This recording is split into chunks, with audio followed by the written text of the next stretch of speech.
नाम नेहाद तहकीकाती सहाफत का जनाजा निकल गया है। बरतानवी अदालत ने आदिल राजा की अपील मुस्तरद कर दी। झूठ में कामयाबी का कोई इम्कान नहीं। कोर्ट ऑफ अपील ने कैमरे के सामने भाषण देने वाले को औकात दिखा दी। तफसीलात क्या है, नुमाइंदा खुसूसी सलमान अवान से जानते। जी सलमान।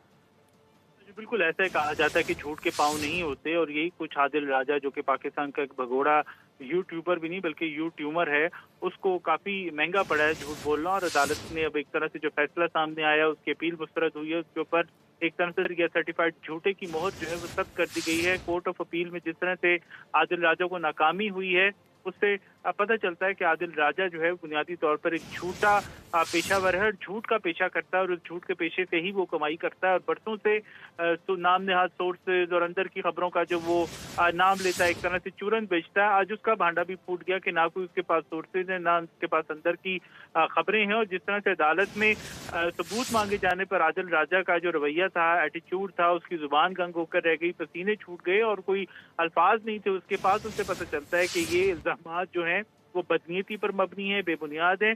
और अदालत ने भी डिक्लेयर कर दिया है कि आदिल राजा की जानिब से जो भी इल्जामात लगाए गए थे, खासतौर पर इसमें एक पाकिस्तानी ऑफिसर के हवाले से हम बात करें स्पेसिफिक, अगर उस केस की भी बात करें, तो उसमें अदालत ने करार दिया है कि ये इल्जामात झूठे थे, बदनीयती पर मबनी थे।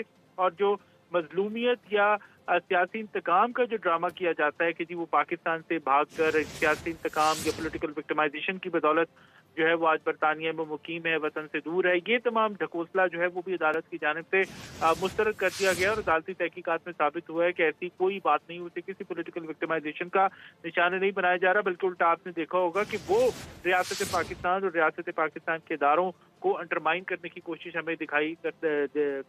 करते हमें दिखाई दे रहा है।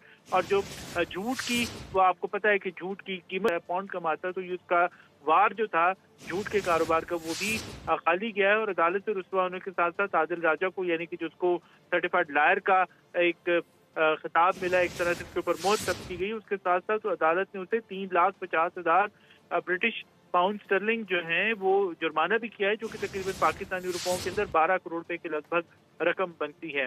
तो अच्छा खासा जो है आदिल राजा को बेइज्जती का सामना करना पड़ा है, झूठे होने का सर्टिफिकेट भी मिल गया और उसको अदालत की जानिब से अब इतना भारी जुर्माना भी किया गया। और जो जो माहिरीन है, कानूनी माहिरीन है, उनका कहना है कि इस अदालती फैसले के बाद अपील के इम्कानात महदूद हैं और आदिल राजा के लिए एक तरह से कानूनी रास्ते जो है वो बंद हो चुके हैं। जी सलमान अवान अपडेट कर रहे थे, आपका शुक्रिया।